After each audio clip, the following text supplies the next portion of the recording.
Continuamos aquí en Algo en la Aldea y señores y señores, vamos a empezar a inaugurar este año, digamos, la primera columna del día de hoy. Nuestra amiga, conocida ya desde hace bastante tiempo y hace un montón que queríamos hacer algo en radio. Y bueno, hoy podemos decir que se unieron los planetas, se alinearon las cuestiones y la tenemos hoy acá. Bienvenida Lourdes García Barras, Algo en la Aldea, ¿cómo estás? Hola amigos, ¿qué onda? Ahí va, feliz de tenerte acá y siempre hablábamos de que algo íbamos a hacer con música, con literatura, algo. Y bueno, estamos muy contentos de que por fin se pueda dar en medio de una pandemia, con todo lo que conlleva eso, pero bueno, acá estamos para iniciar esta columna. Sí, totalmente. Yo también re contenta y agradecida de poder estar acá con ustedes. Tremendo. ¿Se me escucha bien? Sí, de 10, perfecto. Genial. Le metemos entonces. De 10, empezamos nomás. Bueno, arranco nomás entonces con la columna. Sí, arranque nomás. Sí. Bueno, gracias a toda la gente que nos está escuchando, a toda la comunidad de la aldea. Bueno, mis reflexiones al momento de realizar la columna comienzan cuando estaba investigando sobre el movimiento hippie de los 60. Sí. Estaba muy convencida de que era el tema para la columna, ya que involucraba muchos ámbitos interesantes de la cultura, como la música, el arte, la filosofía, y sobre todo quería conocer también qué pasaba en nuestro país por esos tiempos. Sí.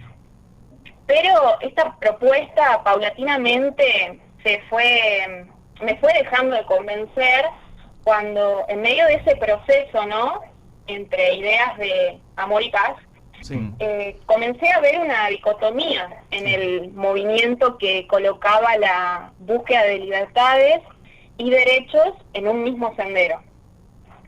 Quiero decir, mientras se gestaba en los Estados Unidos esta manifestación contracultural que protestaba en contra de la guerra, en contra del capitalismo, a favor de la libertad sexual, etcétera, las mujeres que ya venían trabajando en la comprensión de ellas mismas y entendiendo que lo personal es político y que los problemas requerían soluciones sociales y políticas, comenzaron a desarrollar grupos de liberación, se han organizado en asambleas, luchaban por la igualdad en la educación, en el trabajo, crearon programas de salud y refugio, combatían la imagen que los medios de comunicación reproducían sobre las mujeres, exigían control sobre su capacidad reproductiva, pedían por el derecho al aborto.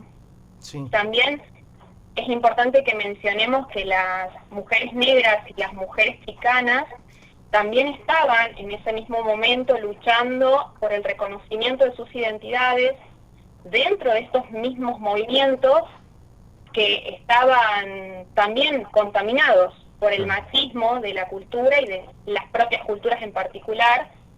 Entonces, bueno, se estaba desencadenando toda una situación verdaderamente revolucionaria, como también desgarradora. Y todo eso estaba sucediendo en medio de la psicodelia, el flower power, festivales como Woodstock, las grandes bandas como los Beatles, Led Zeppelin, Pink Floyd, Jimi Hendrix, bueno, Janis Joplin. Sí, claro. Entonces, yo en cuanto más me involucraba, ¿no?, en los ámbitos culturales que caracterizaban al movimiento hippie, ya sea en los Estados Unidos o en Argentina, buscando archivos, viendo documentales, leyendo entrevistas, artículos, más me inquietaba ante la ausencia de mujeres, más me desprendía, digamos, de la idea de que hablar del movimiento hippie era importante, o ya sea hablar de cualquier época o de cualquier fenómeno.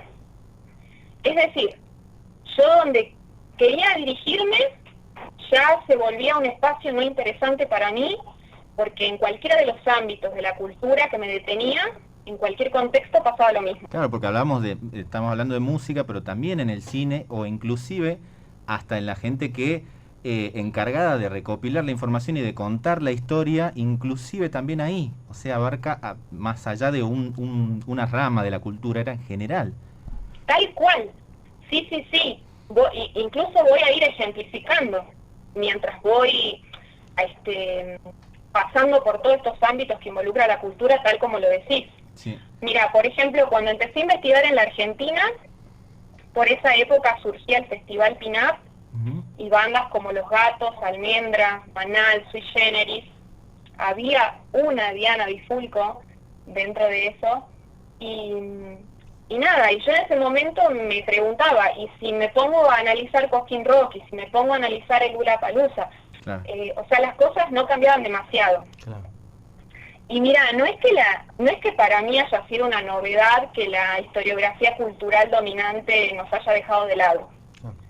Para mí la novedad era comprender que no daba igual llenar este espacio que ustedes me están dando con más silencio. O sea, yo comprendí que necesariamente tenía que renunciar a la posibilidad de hablar de cualquier otra cosa que me hubiera gustado para poder hablar de lo necesario, que es de nosotras. Sí. Tremendo, tremendo. Mira, cuando me puse a indagar sobre la generación Beat, que había dejado su influencia en el movimiento hippie, descubro que muchas mujeres se cuestionaban el hecho de que cuando buscaban en internet acerca del movimiento cultural, todos los espacios reproducían básicamente lo mismo. Lo definían como un movimiento literario americano iniciado por un grupo de hombres. Claro. Y eran mujeres preguntando, ¿dónde están las mujeres? ¿Dónde Claro. está su poesía? ¿Dónde está su pensamiento? Claro. Si ellas también han formado parte de esa historia.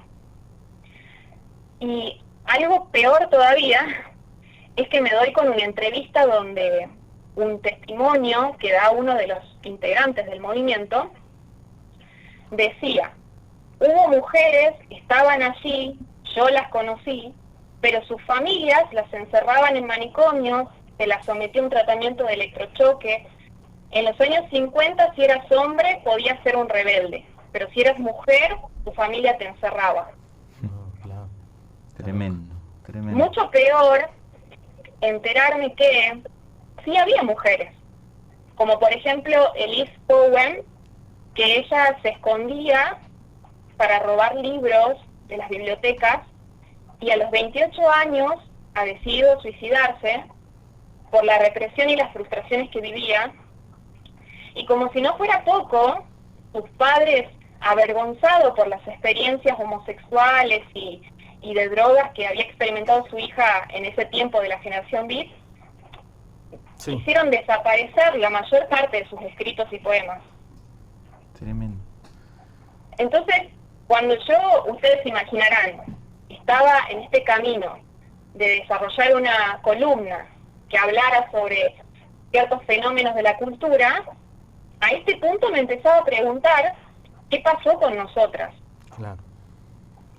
Sí, sí. Y mira, como recién decías vos, yo empecé hablando un poco sobre el ámbito de la música, me fui para la escritura, y a este punto digo, bueno, voy a indagar un poco en el ámbito del arte. En este caso me encuentro con Linda Nochil, que es una profesora norteamericana que se preguntaba en 1971 por la inexistencia de grandes mujeres artistas.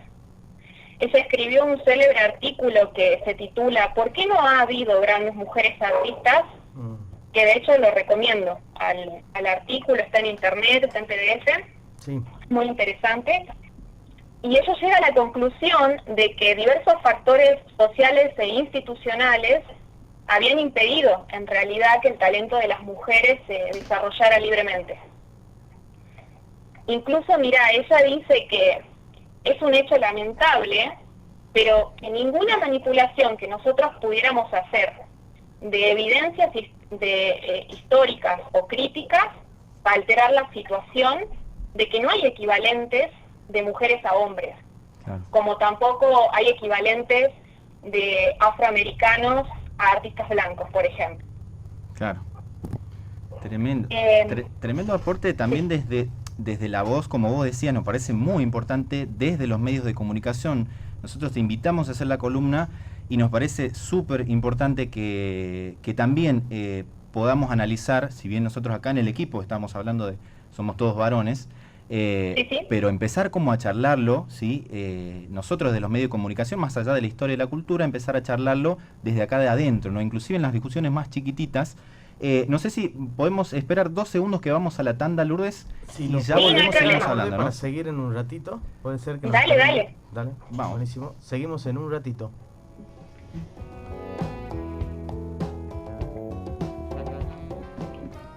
Bueno, estábamos sí. comentando, Ahí está. ¿no? Sí. Sí, Esta situación que vemos en los ámbitos que involucra la cultura, que siempre han tenido situaciones de opresión y de invisibilización para lo que se conforma como los grupos minorizados, y que se convierte de pronto como en un milagro, ¿no? Cuando se destacan. O sea, esto que decían ustedes también de los espacios que se nos va otorgando. Entonces, nada, digamos, de lo que yo estoy exponiendo acá es algo que no se conoce. En realidad, lo que intento hacer es como una reinterpretación, porque de pronto yo digo, la autora que nombraba hace un momento se hacía esta pregunta en el año 1971, y Claro. yo me estoy preguntando lo mismo actualmente. Claro. Entonces, intento visibilizar como lo antiguo y lo actual que tiene esta problemática. Cuando pensamos en la cultura, pensamos en manifestaciones del pasado, ¿verdad? Y en esa selección que podemos hacer de la memoria cultural, nosotras nunca ocupamos un lugar central. Y si alguna se convierte en figura, es como que constituye una excepción. total. Incluso, claro, yo lo vi en esto de lo que me costó investigar al respecto. Claro, claro. Inclusive también me hace pensar en figuras que, si bien uno toma como, o entre comillas, la consagración de un artista, así mujer, por ejemplo, me haces acordar a la artista Billie Holiday, que es considerada como una de las grandes voces del jazz, tremendas, pero detrás de su historia, si ella falleció a los 40 y pico de años, detrás de una historia de haber tenido una vida muy complicada, de trabajado en la prostitución, drogas, alcohol, muere en el hospital sola, es considerada una de las grandes voces del jazz, ¿no? Claro, a la y altura como de... decir, A sí, la sí, altura de grandes, ¿no? Leyendas, y detrás de esa historia hay un camino también muchísimo más difícil. Si bien es consagrada, no llega a poder ni disfrutarlo por el hecho de que toda su vida acarreó con un montón de problemas que traía, y que quizás a la historia no está visto de esa manera, ¿no? Como, bueno, una estrella de jazz, pero detrás de eso hubo una historia también muy complicada. sí, totalmente. Pasa lo mismo con Tina Turner. Claro. No sé, o sea, hay muchísimos ejemplos que podríamos dar de a qué precio, ¿no? Claro. Al costo de qué llegamos como a alcanzar la grandeza, por así decirlo. Sí, totalmente. Además, parece lógico, digamos, que si la cultura nos negaba, ¿cómo la cultura iba a hablar de nosotras? ¿Cómo iba a hablar de lo que está por detrás? Incluso esto que decías como de qué es lo que incluye o no la historia, los espacios educativos también establecen sus propios parámetros de ignorancia.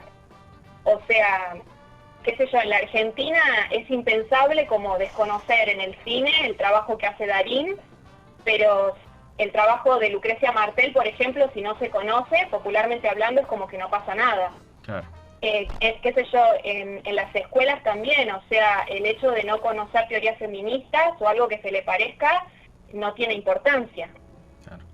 Mira, pensaba también que ayer, por ejemplo, fue el Día Internacional de las Artes por Da Vinci, y en ese momento me puse a pensar y dije, el Día del Maestro por Sarmiento, el Día del Claro. Periodista por Mariano Moreno, el Día de la Cultura Nacional por Ricardo Rojas, y así podría Claro, seguir, claro, digamos. es tan finito, o sea, en la Y lo historia de tenemos cómo tan nos llega. naturalizado, Claro. esa es otra. Cómo Tenemos nos llega naturalizado. todo, o sea, fechas, eventos, todo lo que sea es tan finito, lo que lo incorporamos a lo largo de la historia, en la escuela, en la familia, es tan fino que no lo tomamos como una excepcionalidad a eso, ¿no? Decimos, no es un dato de color o que paso diciendo, no, o sea, lo tomamos así porque ya lo tenemos súper... Imagínate si en la lengua misma está inmerso toda la cuestión. Claro, claro, lo charlábamos en la el entrevista con Marco también, claro, sí, la cuestión de inclusive en la lengua, cuando estamos dejando entrar o dejando afuera ciertas cosas solamente con pronunciar palabras. Imagínate qué finita es la cuestión que hasta en esos ámbitos lo tenemos muy naturalizado, ¿no? Sí, totalmente. O sea, si pensamos que, por ejemplo, lo universal siempre ha sido enunciado desde lo masculino.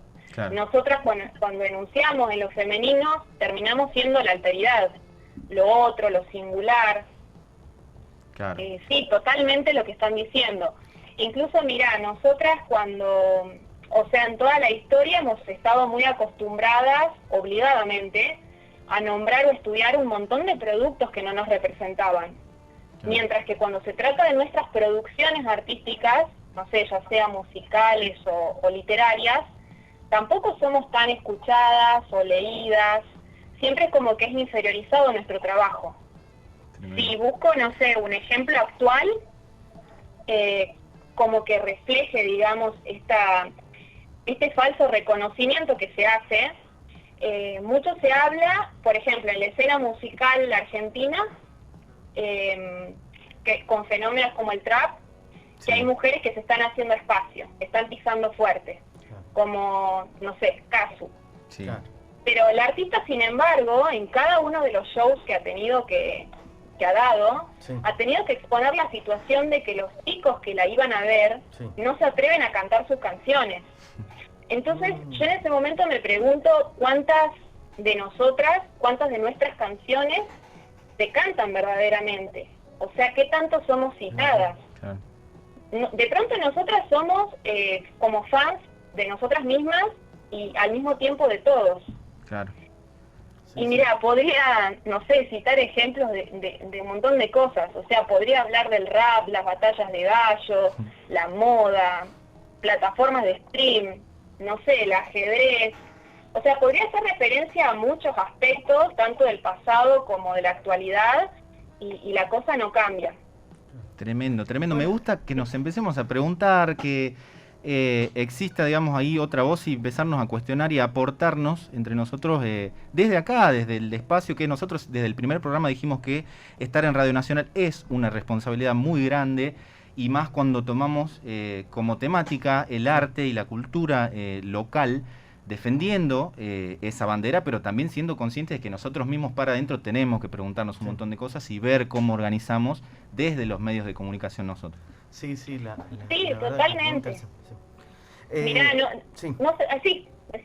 Sí, no, era para consultarte también sobre el análisis que has hecho también, porque es desmitificar también un poco, ¿no? Tantos mitos que hay alrededor del movimiento hippie, de liberación, de un montón de cosas, discursos que llegan hasta la actualidad, y está bueno también replantearse todo eso, ¿no? Sí, empezar a ver la historia por ahí desde los costados, historia, saber qué hay por ahí detrás, que nos gustó un montón la propuesta en sí. Por eso pensamos, la primera que pensamos hace un montón de tiempo fuiste vos, y espero que nos sigas acompañando, obviamente. Sí. Bueno, Lourdes, nos gustaría que nos des una reflexión final sobre el tema que venís abordando ahí para la gente. Y dónde te pueden seguir también ahí la gente, dejarnos los contactos. Así bueno, mira, para ir cerrando, o sea, me interesa sí decir que no se trata de negar los productos culturales que ya se han sedimentado en el imaginario colectivo. No sé, no es como que digamos que es imposible pedir que, no sé, Spinetta deje de ser Spinetta, ¿no? Claro. Sino que es correr el foco para ver lo que también merecía la pena, o sea, que sea tomado en cuenta.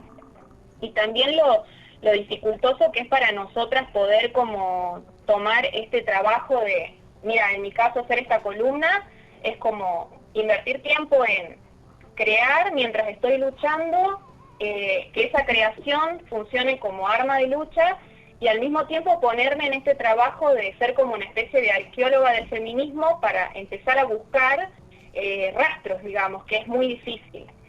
Entonces, nada, yo invito a que no solo reflexionar, sino en realidad tomar un compromiso de empezar a tratar de ampliar los conocimientos sobre el logro de las mujeres para seguir construyendo la historia cultural que no se cuenta, de lo que no se habla. No sé, yo mira, me da un poco de gracia porque hace rato pensaba que iba a tener como muchos más adeptos si la columna trataba, no sé, sobre el fenómeno indie o sobre las bandas punk garage que me gusta escuchar, pero bueno, sinceramente sentía que era importante aprovechar el espacio que ustedes me estaban brindando, porque para nosotras la cultura es eso, es un territorio de lucha, que no da lo mismo, que sí es necesario que lo aprovechemos para exponer todas estas cosas, ¿no? Tremendísimo aporte. Eso. Tremendo aporte, Lourdes. Muchísimas gracias por haberte sumado acá a la aldea y haber aportado tu granito de arena acá en Radio Nacional.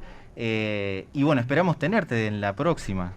Sí, cuando quieran, sepan que para mí estoy re contenta de estar participando.